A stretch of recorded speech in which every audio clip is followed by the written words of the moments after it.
Bonjour. On a constaté qu'il n'y a pas de site qui permet de faciliter l'arrivée du futur bébé. On a donc pensé à la création d'une plateforme qui permet de mettre en relation les futurs parents et les prestataires qui sont susceptibles de répondre à cette demande. Comme solution à cette problématique, on a la création de la plateforme qui mettra en relation ces deux groupes.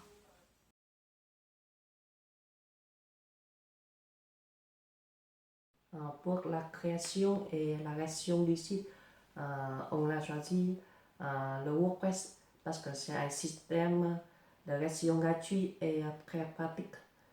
Il permet l'évaluation de la qualité de l'article et de la page web pour avoir bon référencement naturel.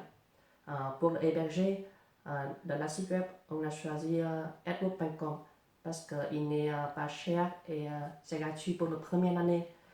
Pour le nom de domaine, on a choisi le futurmaman.ga. Les visiteurs qui peuvent venir sur notre site sans créer le compte. Sur notre site web, il y a différentes rubriques selon notre besoin. Et à côté, il y a le forum et où nous retrouvons sur les réseaux sociaux, etc. Pour évaluer le taux de conversion, on a utilisé l'application ou Alani et la plugin CEO dans la WordPress. Cet outil nous permet aussi de savoir le nombre de clients excellents. Notre site internet Future Maman se compose de 5 onglets. Accueil, un autre onglet service, avec à l'intérieur le service concernant les baby showers, la décoration intérieure, mais aussi les faire-part de naissance. La troisième rubrique, c'est au niveau du conseil, pour maman, pour papa, mais aussi pour bébé. La quatrième rubrique s'intitule Forum pour discuter à tout moment avec les futurs parents. Et aussi un formulaire de contact pour nous joindre à tout moment. Après avoir vu notre site internet ainsi que les fonctionnalités qu'il propose, nous allons attaquer le business plan avec le marché. Alors, au niveau des prestataires de services en clients potentiels, à Amiens et ses environs, nous avons 68 personnes et à Lille et ses environs, 321 personnes. Côté porteurs de projet, c'est-à-dire les femmes enceintes, à Amiens et ses environs, nous avons 300 personnes.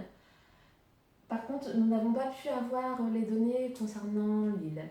Notre objectif à la fin de la première année est de 350 utilisateurs potentiels et 200 partenaires potentiels.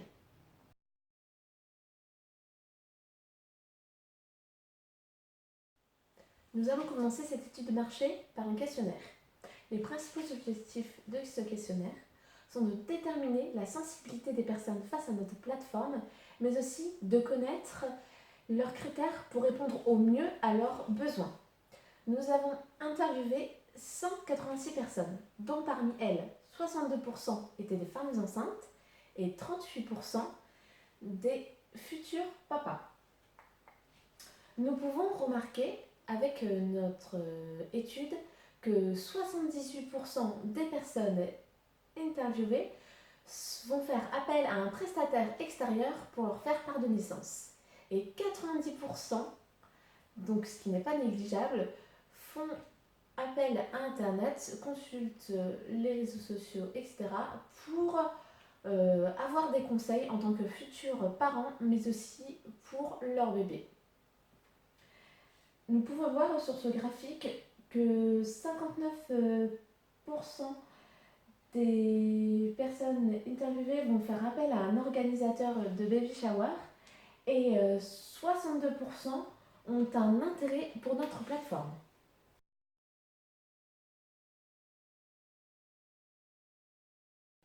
Alors, nous estimons que nos potentiels clients sont principalement les futures mamans, comme vous le voyez. Quant à notre cible, il nous semble logique de nous rapprocher de l'entourage des futures mamans, voire même les futurs papas, pour prospérer notre entreprise et nos services. Enfin, on peut dès lors et déjà vous informer que nos partenaires seront les organisateurs d'événements, les décorateurs d'intérieur et les boutiques spécialisées pour les bébés.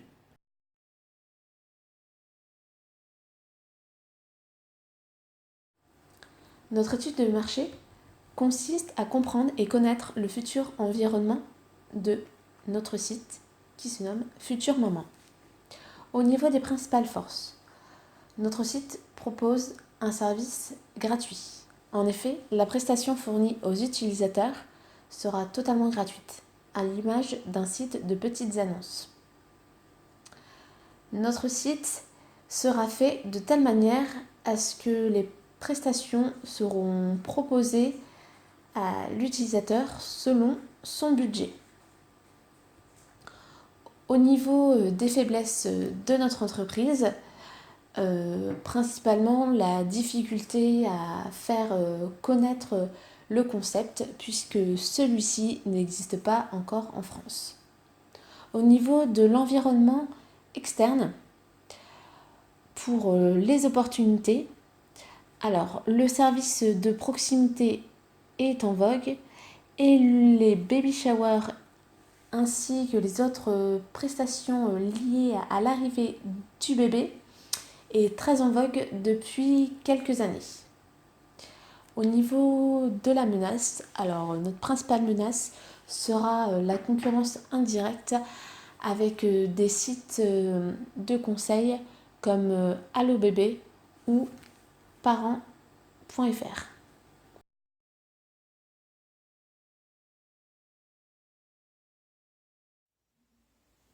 En termes de concurrence, on n'a pas de concurrent direct car ces genres de plateformes n'existent pas encore. Néanmoins, le site qui peut rester toujours en concurrence indirecte est le site parents. En termes de conseils, notre stratégie est de mettre en relation les professionnels et les futurs parents. Si cela fonctionne, ces concurrents indirects deviendront des partenaires. En termes de partenaires, on a les Equiz Orchidée, Flow Event et les crâneuses. Pour notre business model, on retrouve comme proposition de valeur pour les porteurs du projet une analyse de leurs besoins, une large choix de compétences, une mise en relation avec le partenaire approprié et un gain de temps. En suivant notre stratégie marketing, nous avons créé des pages sur Facebook, Twitter, Instagram. Ce sont des raisons non négligeables pour faire connaître notre entreprise. Au court et à moyen terme, et plus concrètement, à partir de septembre 2019, on compte déjà lancer une application mobile sur Android et iOS où on mettra en place l'ensemble de nos services. Pour résumer notre business plan, nous avons fait un modèle Canvas, que voici. Au niveau de nos partenaires clés, nous avons les femmes enceintes et les futurs papas, mais aussi les prestataires de services, sans oublier notre partenaire financier, notre banque. Au niveau des activités clés, c'est bien sûr d'acquérir de plus en plus d'utilisateurs, mais aussi d'avoir de plus en plus de prestataires qui seront référencés sur notre plateforme. Mais bien sûr, sans oublier un développement de celle-ci pour que le site reste efficace. Au niveau des ressources clés, bien sûr, les commerciaux pour aller chercher les prestataires de services pour être référencés sur notre site, le développeur informatique, mais aussi les serveurs informatiques.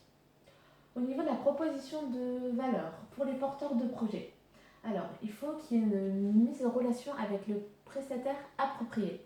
Par exemple, si les futurs parents ont un budget de 220 € pour l'organisation d'une baby shower, donc notre site ne va pas l'orienter vers un prestataire qui demande par exemple 400 €, mais bien une personne qui rentre dans son budget.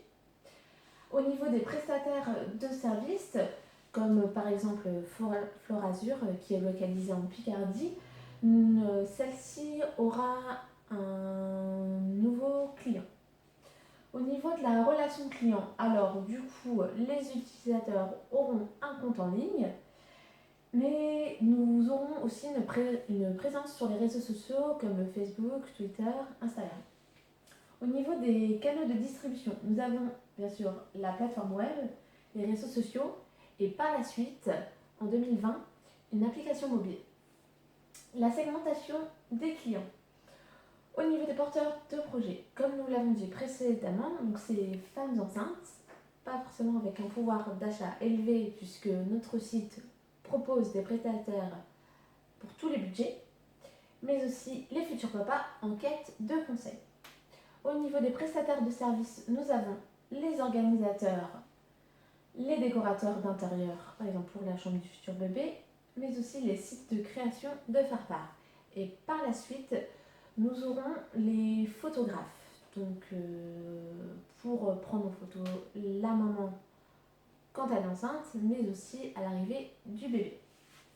Au niveau de la structure des coûts, alors l'application de la plateforme et aussi l'acquisition de porteurs de projets et de prestataires de services au niveau de la source de revenus.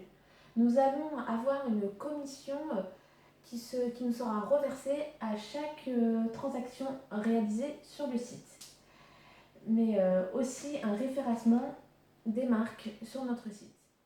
Les services que nous proposons pour les futures mamans sont spécialement l'organisation de baby shower, la création de leur liste de naissance, la décoration de la chambre du futur bébé et finalement une rubrique conseil et un forum de discussion entre futurs parents.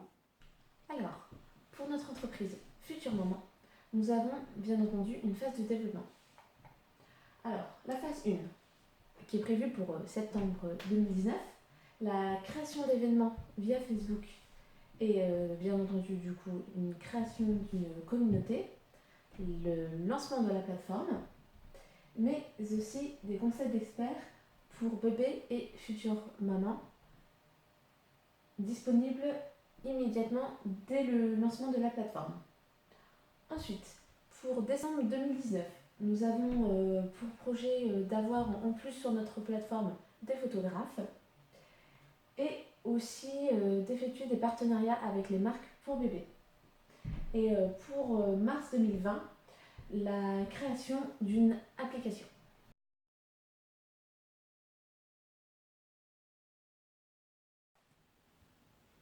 Pour notre société, on a opté pour une société à responsabilité limitée, qui est une forme juridique très courante et appréciée.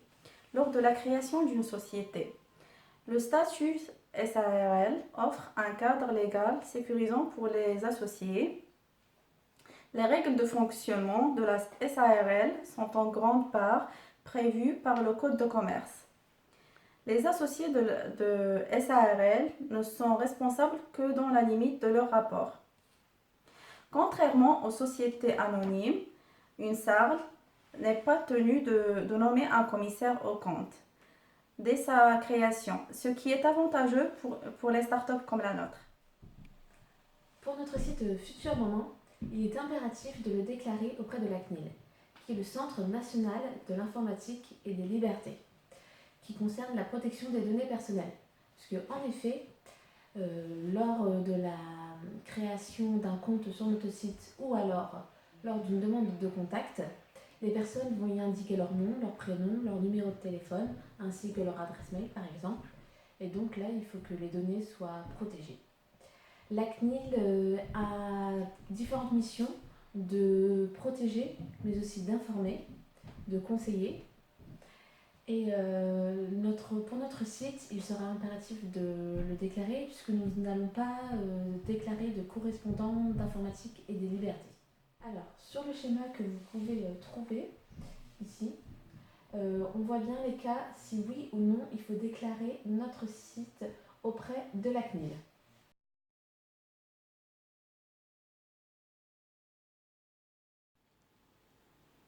Notre démarche pour financer notre projet est basée au fonds propres à hauteur de 40% et 60% par des prêts des institutions financières. 25 000 étant le budget réservé au démarrage de notre projet. Notre activité commencera en septembre 2018 et le chiffre d'affaires prévu en première année est de 30 000 euros qui s'accroît de 20% en deuxième année et 40% en troisième année. Notre résultat en première année s'élève en 1346,90 et en deuxième année 23 083,25 euros et en troisième année 50 090,87 euros. Le seuil de rentabilité sera atteint à partir de 28 272,55, c'est-à-dire que toute la somme d'argent perçue au-delà de ce montant sera considérée comme un bénéfice.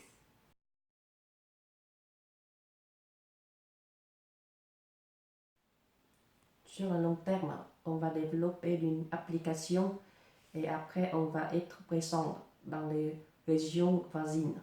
Par exemple, Grand Est, Île-de-France et Normandie. Mais avant toute chose dans toute la ville de la région.